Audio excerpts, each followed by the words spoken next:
আসসালামু আলাইকুম।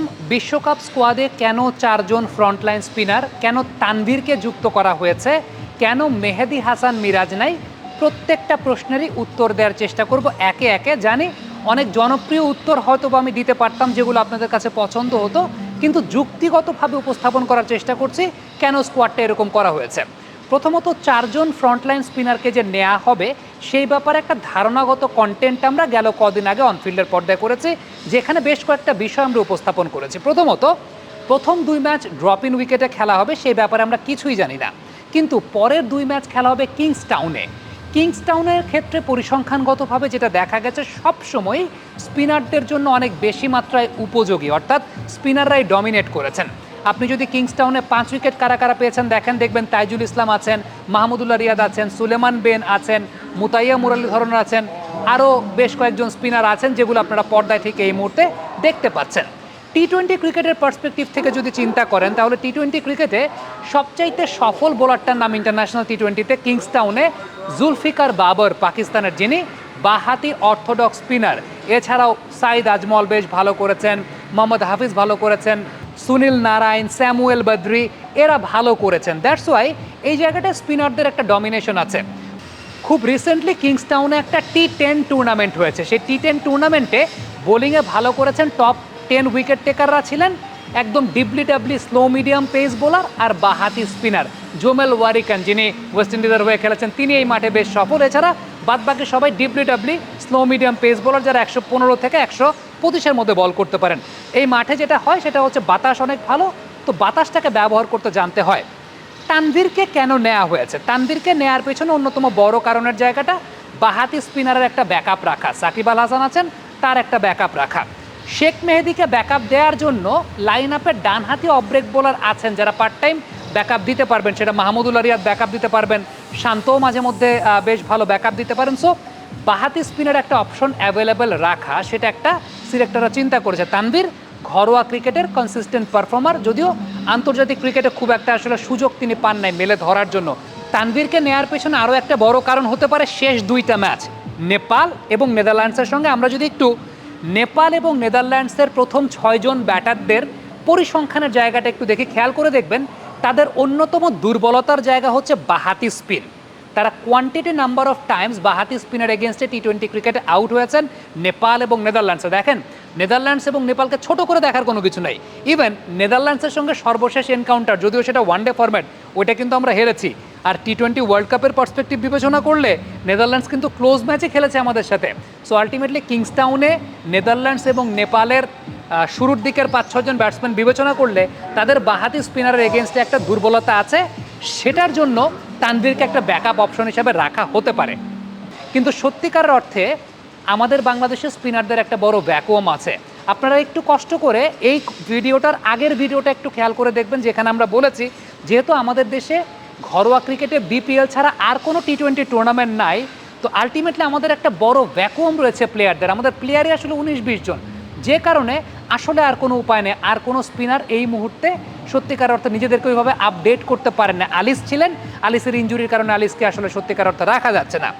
এবারে আসেন শেখ মেহেদীকে কেন রাখা হয়েছে। মেহেদী মিরাজের প্রসঙ্গটা আসছে, আমি সেই প্রসঙ্গটা পরে আসছি।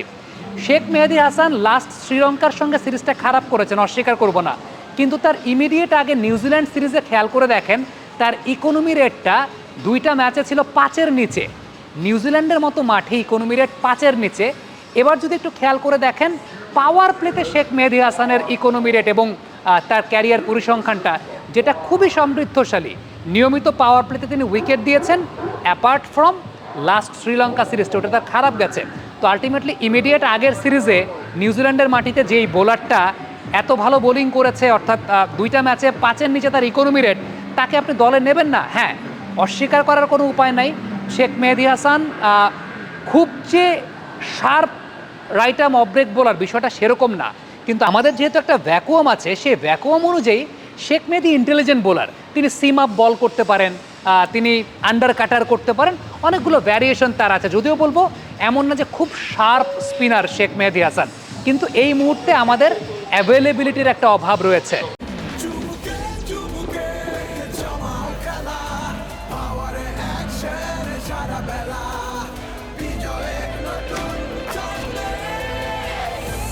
Power, চুমুকে অ্যাকশন। এবং আমাদের যেহেতু অ্যাভেলেবিলিটির সমস্যা আছে যে আমাদের আসলে স্পিনাররা নিজেদেরকে আপগ্রেড করতে পারেন নাই। শেখ মেহেদী সেই জায়গায় আই লাইনের নিচে বল করতে পারেন, জোরে ফ্ল্যাট ট্র্যাজেক্টরিতে বল করতে পারেন এবং নিউজিল্যান্ডের মাটিতে তিনি লাস্ট সিরিজটা তো ইমপ্রেসিভ বোলিং করেছেন। পাওয়ার প্লেতে তার ট্র্যাক রেকর্ডটা ভালো, তাকে আপনার সেই জায়গাটা রাখতে হবে। এবার মেহেদী হাসান মিরাজ যে প্রসঙ্গটা নিয়ে সবচেয়ে বেশি কথা হচ্ছে, আমার প্রশ্নের জায়গাটা হচ্ছে মেহেদী হাসান মিরাজ আলোচনাতে আসলেনই বা কেন? মেহেদী মিরাজ তো নির্বাচকদের পরিকল্পনাতেই ছিলেন না। মানে গেল 1-2 মাস আগে যে পরিকল্পনাটা করা হয়েছে কিংবা এই জিম্বাবুয়ে সিরিজের আগে যে দল ঘোষণাটা করা হয়েছে, মিরাজ তো সেই পরিকল্পনাতেই ছিলেন না। প্রথম কারণটা হচ্ছে মেহেদী মিরাজ তার সর্বশেষ যে 5টা আন্তর্জাতিক টি-20 ম্যাচ খেলেছেন, এই ম্যাচগুলোতে ক্যাপ্টেন তাকে একটা ম্যাচ ব্যতীত আর কোনো ম্যাচে 4 ওভার বোলিংই করান নাই। একটা ম্যাচ শুধুমাত্র ইংল্যান্ডের সঙ্গে মিরপুরের মাটিতে, সেখানে 4 ওভার বোলিং করিয়েছেন।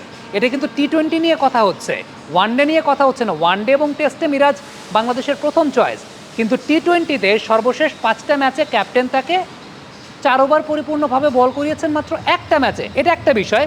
দ্বিতীয়ত অনেকে বলবেন যে ব্যাটিং মেহেদী মিরাজ শান্তর চাইতে বেটার, তাই মেহেদী মিরাজকে আপনি টপ অর্ডার ব্যাটিংয়ে নেন।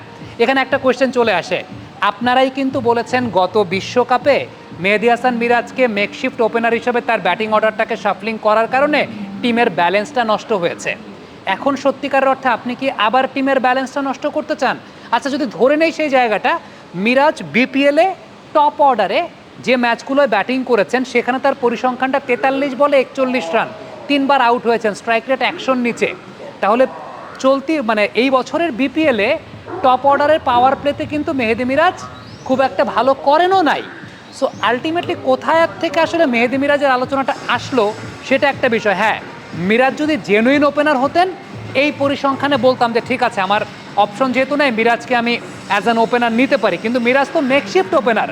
যখন মেকশিফট ওপেনার আপনি নিতে চাইবেন তখন তাকে এক্সেপশনাল কিছু পারফর্ম করতে হবে, আদারওয়াইজ আপনি জেনুইন ওপেনার বাদ দিয়ে মেকশিফট ওপেনার নিতে পারবেন না। সো প্রবলেম ইজ মেহেদী মিরাজ বিপিএলে মেকশিফট ওপেনার হিসাবে এমন ইমপ্রেসিভ কিছু পাওয়ার প্লেতে করেন নাই যে কারণে আপনি তাকে নিতে পারবেন। আর আন্তর্জাতিক টি-20 ম্যাচ সর্বশেষ যে মেহেদী মিরাজ খেলেছেন সেখানে ক্যাপ্টেন তাকে খুব রেয়ারলি 4 ওভার বোলিং করিয়েছেন।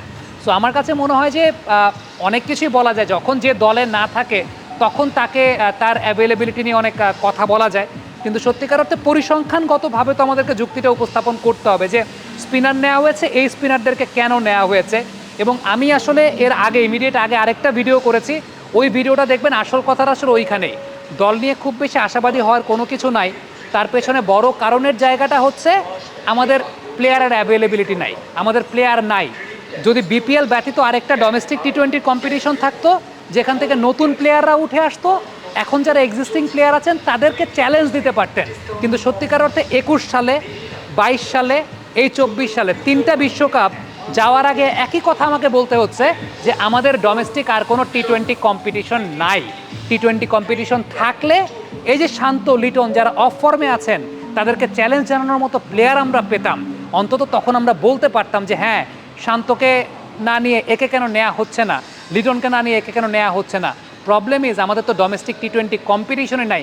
আগের ভিডিওতে বিস্তারিত বলেছি, আশা করছি দেখে নেবেন। থ্যাংক ইউ ভেরি মাচ আমাদের সঙ্গে এতক্ষণ থাকার জন্য।